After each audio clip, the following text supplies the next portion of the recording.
Hello, dear students. How are you? I hope that all of you are doing good and enjoying the best of your life.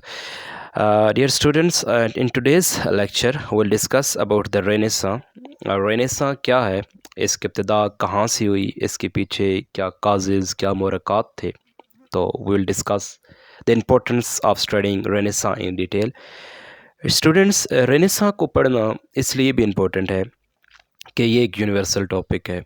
दुनिया भर के सभी continent में इसको पढ़ाया जाता है, पढ़ा जाता है, इस पर डिस्कशन होती है, समझा जाता है. और स्पेशली अगर कोई लिटरेचर का स्टूडेंट है या हिस्ट्री का स्टूडेंट है या इवन हिस्ट्री का स्टूडेंट और लिटरेचर का स्टूडेंट नहीं भी है, तब भी रेनेसां जैसे एक इम्पोर्टेंट टॉपिक को पढ़े बगैर आप आज की इस दुनिया को जो है ना वो नहीं समझ सकते. रेनेसां को जो समझना है वो इस लिहाज से भी इम्पोर्टेंट है कि ये हमें बताता है कि हम अपनी इनफरादी या इज्तमाई और इंडिविजुअल और और कलेक्टिव लाइफ में हम कैसे जो है ना वो तरक्की कर सकते हैं. और अगर आप स्टूडेंट हैं एम इंग्लिश, बीएस इंग्लिश या उर्दू लिटरेचर के हवाले से, तो रेनेसां को पढ़े बगैर आप अच्छी तरह से जो डिग्रीज़ के साथ जो एक जस्टिफिकेशन है वो आप नहीं कर सकते.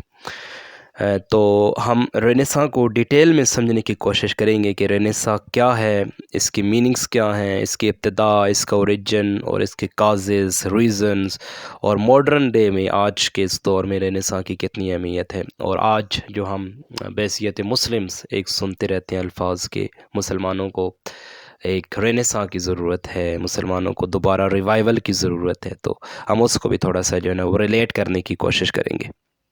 यूरोप जो कि स्टोन एजेस, बैरन एजेस और डार्क एजेस का शिकार था, जहाँ पर किसी किस्म की कोई डेवलपमेंट नहीं थी, कैसे वो लोग उस डार्क एज से निकल कर आज के इस मॉडर्न डे यूरोप तक पहुँचे हैं, हम इसको समझने की कोशिश करेंगे. और अल्लाह ताला और अल्लाह के नबी की ज़िंदगी से भी हमें मिलता है कि कैसे जो सिविलाइजेशन का एक टकराव है वो बनता है, टूटता है, और कौन सी जो सिविलाइजेशंस हैं, कौन से जो लोग हैं वो कामयाब होते हैं, कौन से लोग नाकाम होते हैं. इनफरादी तौर पर, इज्तमाई तौर पर कौन सी कौमें कामयाब होती हैं, कौन सी नाकाम होती हैं. So we'll discuss all these things in detail. So let's start our video. So before I move forward to my video, I request you to subscribe my channel and also share it to your friends. This channel is made to share our good information to our good audience and the good watchers.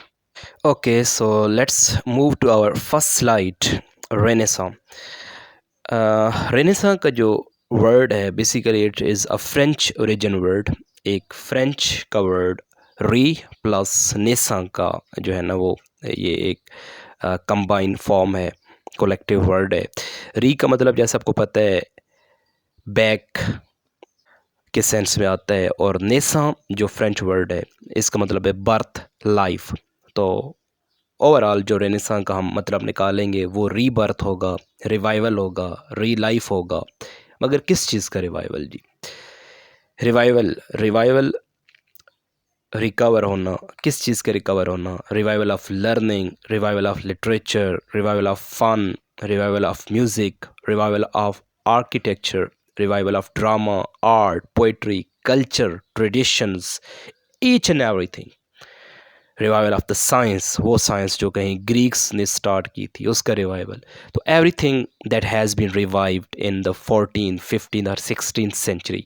तो ये जो basically एक renaissance यहाँ से start हो रही है. अगर आप 13 सेंचुरी से इसको ट्रेस कर लें, बेसिकली रेनेसां वर्ड तो एक फ्रेंच वर्ड है, लेकिन जो रेनेसां स्टार्ट हुई थी वो फ्रांस से नहीं हुई थी, but it was started from the Italy.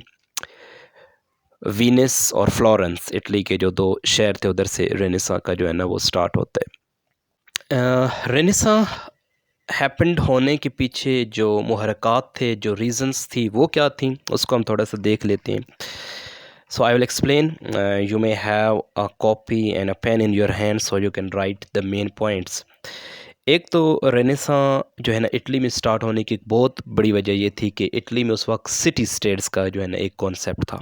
City states एक छोटी छोटी 5,000, 10,000 या इससे भी कम पॉपुलेशन आबादी पर मुश्तमिल एक स्टेट हुआ करती थी, जिसका एक हुक्मरान हुआ था. तो ये इटली के अंदर सिर्फ जो है ना ऐसी चीज़ें हो रही थी। इसके अलावा जो आसपास के जितने थे वहाँ पर एम्पायर्स का जो है ना वो कॉन्सेप्ट था। आप ऑटोमन एम्पायर देख सकते हैं, आप इधर उधर दूसरी जो एम्पायर हैं, ब्रिटिश एम्पायर थी, फ्रांस की एम्पायर थी, तो वो जो है ना वो हो रही थी। तो ये एक बहुत बड़ी जो है ना वो रीज़न थी। मेडिटेरियन सी और ट्रेड जो है ना वो हो रही थी इटली के इन वीनस और फ्लोरेंस के रास्ते, ग्रीस और इटली और पैलेस्टाइन जो मॉडर्न डे है वहाँ से जो है ना ये हो रही थी। फ्यूडलिज़म का जो एक कॉन्सेप्ट था वो काफ़ी हद तक इटली के अंदर कम था as compare to the other countries. तो वहाँ पर लोगों को एक आज़ादी थी, राय की आज़ादी थी, लोग अपनी बातों को अच्छी तरह से जो है ना वो दूसरों के सामने जो है ना वो पेश कर सकते थे। फिर इटली के अंदर एक कंपटीशन की जो है ना वो फ़िज़ा डेवलप हो गई थी। कैपिटलिस्ट आप कह लें, कैपिटलिज़्म आप कह लें, ठीक है। तो वो जो है ना हो चुकी थी, लोग जो है ना एक दूसरे से आगे मूव करने की कोशिश कर रहे थे। तो ऑब्वियसली वहाँ से फिर जो है ना वो इल्म का आगाज़ हो रहा था, एक तरह से रिवाइवल हो रहा था इल्म का। फिर इटली के लोगों के अंदर एक क्वेस्ट थी। अगर आप ग्रीक हिस्ट्री को पढ़ें और रोमन हिस्ट्री को पढ़ें तो रोम बेसिकली इटली का ही जो है ना वो इलाका हुआ करता था, यही सारे रोमन एम्पायर होती थी। तो रोमन एम्पायर एक बहुत बड़ी एम्पायर थी। अगर आप बीसी में चले जाएं तो रोम और ग्रीक्स का जो लिटरेचर है वो बहुत ज़्यादा इम्पोर्टेंस का हामिल है। तो इटली के लोगों में अपने फ़ॉरफ़ादर, अपने एंसेस्टर्स को स्टडी करने की एक जो क्वेस्ट है, एक जो सर्च है, एक जस्तजू है, वो बहुत ज़्यादा जो है ना वो डेवलप हुई थी। तो ये एक बहुत बड़ी रीज़न थी इटली के अंदर जो है ना वो रेनेसां का आगाज़ होने की। फिर ब्लैक डेथ एक बहुत बड़ी रीज़न, एक प्लेग जो उस वक्त फैल चुकी थी जिसकी वजह से 1/3 of the people died in the Europe. एक तिहाई जो यूरोप का हिस्सा है उस ब्लैक डेथ की जो है ना वो नज़र हो गया। तो जो लोग बच्चे थे उनको थोड़ी सी इटली ने फ्रीडम दी थी, स्किल पीपल को, कि आप जाओ अपने अपने एडवेंचर्स करो, नई नई चीज़ों को सर्च करो। ये एक बहुत बड़ी रीज़न थी इटली में जो है ना वो रेनेसां होने की। एक और reason that you can see वो थी मुस्लिम कॉन्क्वेस्ट ऑफ द टर्की, जो मॉडर्न डे इस्तांबुल है, उसको जो मुसलमानों ने कॉन्क्वेस्ट किया था, उसका जो फ़तह हासिल की थी। तो वहाँ से जो लोग निकले थे वो that obviously move towards Italy, क्योंकि वो एक मेन जगह थी। तो वहाँ पर जो है ना वो लोग, तो एक डाइवर्स कल्चर जो है ना इटली के अंदर जो है ना वो परवान चढ़ना शुरू होगा। तो जहाँ पर डाइवर्स कल्चर परवान चढ़ता है वहाँ पर ऑब्वियसली नई नई चीज़ें जो है ना वो निकल कर सामने आती हैं। तो ये एक जो है ना बहुत बड़ी रीज़न थी। फिर इटली की कुछ painters, you can say that, philosophers, you can say that, Dante, Petrarch, Leonardo D Vinci जिसने मोनालिसा की एक बड़ी मशहूर पेंटिंग जो है ना वो बनाई है, आप ज़रूर उसको स्टडी करें। ये एक बहुत बड़ी रीज़न थी। एंड आपको ये भी पता होना चाहिए कि लियोनार्डो डी विंची ने जो आज के दौर का हेलीकॉप्टर का जो कॉन्सेप्ट है वो सबसे पहले जो है ना वो लियोनार्डो डी विंची ने दिया था। तो डेंटी और पेट्रार्क बहुत बड़े इटली के जो है ना वो राइटर्स, फिलोसफर्स, पेंटर्स आप कह सकते हैं। राफाइल एक बहुत बड़ा नाम है जिसको मॉडर्न डे में एक राफाइल पोइट्री भी जो है ना वो कह सकते हैं आप। 20th सेंचुरी के आप एक पूरा एक स्कूल ऑफ थॉट है राफाइल पोइट्री के नाम से। तो वो पोइट्स भी होते हैं और साथ साथ वो पेंटिंग भी करते हैं। तो ये एक बहुत बड़ी रीज़न थी। लियोनार्डो डी विंची का एक बहुत बड़ा नाम है। फिर उधर इटली में जो प्रेस है उसका जो है ना ईजाद हो जाना, ठीक है, जहाँ पर सल्तनत उस्मानिया और मुस्लिम स्कॉलर्स ने प्रेस पर सैंक्शंस और रिस्ट्रिक्शंस लगा दी थी, पाबंदियाँ लगा दी थी कि प्रेस जो है ना वो नहीं हो सकती वहाँ पर। उसके बरक्स इटली में उसको आज़ादी थी, धड़ाधड़ बुक्स जो है ना वो पब्लिश हो रही थी, चीज़ों को कॉपी किया जा रहा था और मुसलमान अभी तक हाथों के साथ चीज़ें लिखने में जो है ना वो शामिल हो रहे थे। फिर इटली के लोगों में आप उस वक्त आप देख सकते हैं कि एक और जो चीज़ थी, रीज़न आप कह सकते हैं, वो स्पिरिट ऑफ एडवेंचर था। चीज़ों को खोजने की एक जस्तजू थी, नई नई जगहों पर जाने की एक ख्वाहिश थी। उसी दौरान 1492 में जो कोलंबस का अमेरिका को दरियाफ्त करना है वो भी इस किस्म के एक इसी चीज़ में आप इसको शुमार कर सकते हैं। तो ये भी एक बहुत बड़ी जो है ना वो रीज़न थी। तो इस वजह से इटली में जो है ना ये सारी जो है ना वो हुई। सबसे बड़ी जो रीज़न है वो ये है कि इटली एक जो फ्लोरेंस है और वीनस के जो शहर हैं जहाँ से इसकी इब्तिदा, ओरिजिन आप कह सकते हैं, रेनेसां के ओरिजिन आप कह सकते हैं, वो जगह ऐसी जगह है जहाँ पर ट्रेड बहुत ज़्यादा हुआ करती थी। तो ये एक बहुत बड़ी रीज़न है किसी डेवलपमेंट की तरफ डेवलपमेंट के रास्ते पर जाने के लिए किसी भी नेशन की, किसी भी कौम की एक बहुत बड़ी रीज़न है। अगर आप स्टडी करें ग्रीक्स को, जिसमें अगर आप देखें कि दो स्टेट्स को अगर आप स्टडी करें, स्पार्टा और एथेंस को, तो एथेंस ने जो तरक्की की और स्पार्टा पीछे रह गया, उसकी वजह ये थी कि एथेंस के लोगों में ट्रेड की जो है ना एक वो डेवलप हुई, जस्तजू डेवलप हुई। जब स्पार्टा और पर्शियन की जंग लगी ना, if I cot it from the Greeks, तो स्पार्टा ने मदद मांगी एथेंस से कि हमारी मदद करो। तो एथेंस जब उधर गए और पर्शिया और स्पार्टा की तरफ से एथेंस ने उनको मदद की, तो जब देखा कि स्पार्टा को शिकस्त हो रही है, तो फिर स्पार्टा ने एथेंस की जो समुद्री जो कुव्वत थी ना, उसको स्पार्टा ने काल किया।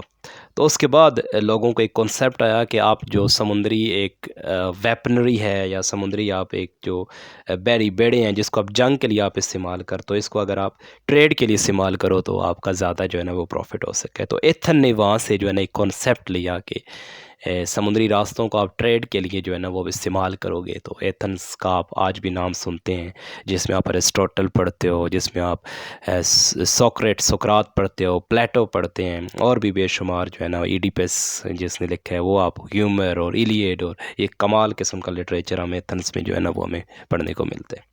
तो ये एक बहुत बड़ी रीज़न थी फ्लोरेंस और इटली की, कि वहाँ पर समुद्री रास्ते लगते थे, दुनिया भर के जहाज़ वहाँ से समुद्री वहाँ तक निकलते थे, तो ऑब्वियसली लोग आते थे, डाइवर्स कल्चर इन्वॉल्व होता था। तो एक बहुत बड़ी रीज़न्स थी रेनेसां के जो है ना वो होने के पीछे। ओके जी, प्रोमिनेंट प्रोमिनेंट फिगर्स जो इटली के हवाले से है, वीनस के हवाले से है, तो वहाँ पर जो एक मूवमेंट ऑफ साइंस और एक प्रोग्रेसिव अप्रोच थी, उसमें अगर आप नाम लो तो प्रिंस, और जिसने लिखी है या जिसने एक बुक लिखी है द लॉज, उसका जो ऑथर है निकोलो मैकियावेली, एक जो बड़ा ज़बरदस्त किस्म का राइटर है, that he was born in 1469 and died in 1527, 1469 में इसकी पैदाइश है और डेथ इसकी 1527 में है। और इसको फादर ऑफ रियलिज़म भी कहा जाता है। क्यों इसको फादर ऑफ रियलिज़म कहा जाता है? क्योंकि ये एक रियलिस्टिक जो नॉर्म्स हैं, रियलिस्टिक जो वैल्यूज़ है, उस पर जो है ना ये फोकस करता था। मैकियावेली की जो किताब है द प्रिंस, उसमें जो है ना वो लिखता है ये कि आप इस बात को छोड़ दें कि दुनिया को कैसा होना चाहिए, बल्कि आप इस बात पर फोकस करें कि दुनिया कैसी है। तो फिर जैसी दुनिया है उसके मुताबिक जो है ना आप अपनी प्लानिंग करें, उसके मुताबिक इसको जो है ना चेंज करें। तो निकोलो मैकियावेली एक बहुत बड़ा प्रोमिनेंट फिगर है इस दौर का, प्रोमिनेंट राइटर है इस दौर का, जिसको पढ़े बगैर आप रेनेसां को जो है ना वो स्टडी जो है ना वो नहीं कर सकते।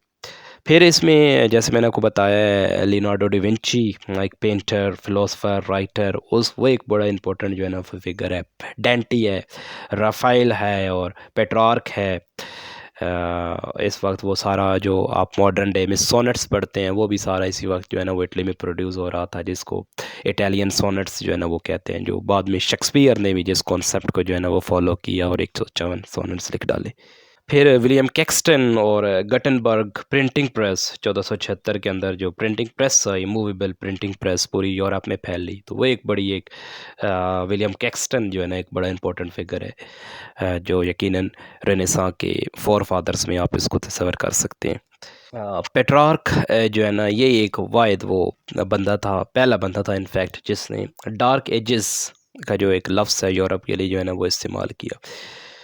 ओके जी, बाइबल ट्रांसलेट हुई इस वक्त, एक बहुत बड़ी अचीवमेंट थी ये भी, विक्लिफ फॉर इन लोगों की, खैर इंग्लैंड के अंदर।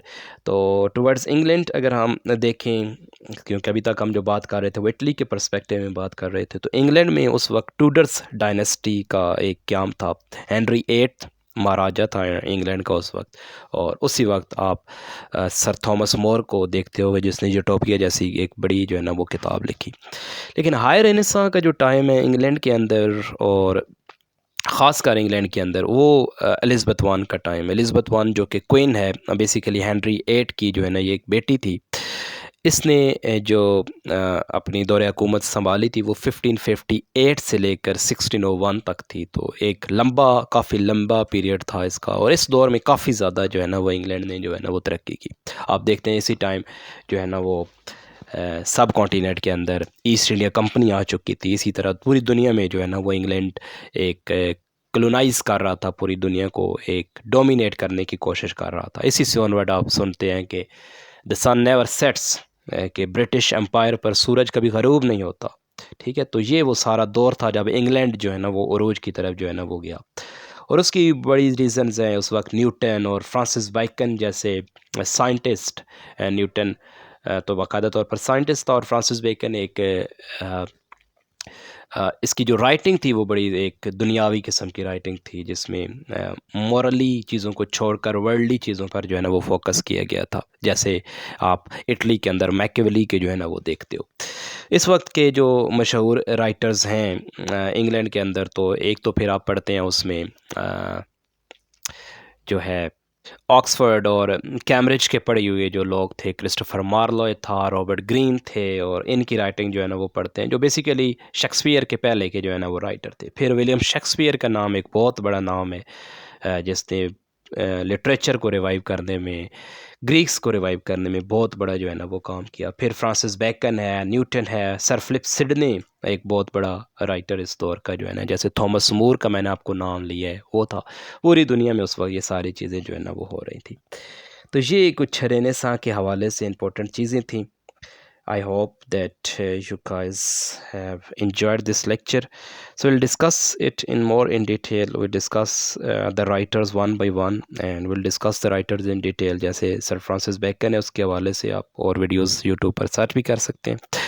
Thank you very much for listening my lecture, and please subscribe my channel, share it to your friends. Thank you. We'll meet you in the next video.